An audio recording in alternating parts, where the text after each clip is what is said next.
pag-around the world ng pamilya ni Weng de Guzman matapos sa Amerika, next nilang pupuntahan ang Canada. Kaya naman natuwa siya sa anunsyo nitong kasama ang Pilipinas sa 13 bansang nasa expanded visa waiver program. Ibig sabihin, hindi na kailangan mag-apply ng visa. Kailangan lang kumuha ng electronic travel authorization.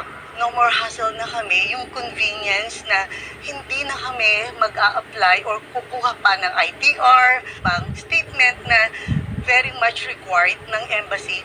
Pero hindi lahat ng Pilipino pwedeng walang visa. Pwede lang daw ito sa mga sumusunod. These changes apply to known travelers who have held a Canadian visa in the last 10 years or who currently hold a valid United States non-immigrant visa.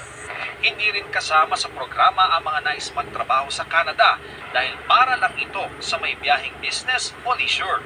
Kung pasok kayo, kailangan nyo pa rin kumuha ng Electronic Travel Authorization o ETA. Pero online lang ang pagpuproseso niyan at 7 Canadian dollars o halos 300 piso lang.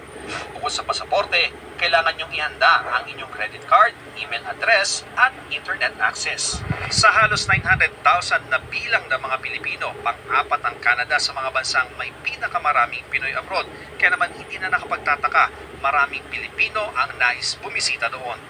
Sa huling tala, visa-free ang pagpasok ng mga Pilipino sa 67 bansa at teritoryo, kabilang Hong Kong, Taiwan at mga bansa sa ASEAN. Para sa GMA Integrated News, Ian Cruz, nakatutok 24 oras. Good news mga kapuso! Maaari niyong mapanood ang 24 oras at iba pa naming mga newscast sa aming YouTube channel. I-click lang ang subscribe button na lalabas sa screen. Sa mga kapuso abroad, maaari niyo kaming masubaybayan sa GMA Pinoy TV at sa www.gmanews.ph.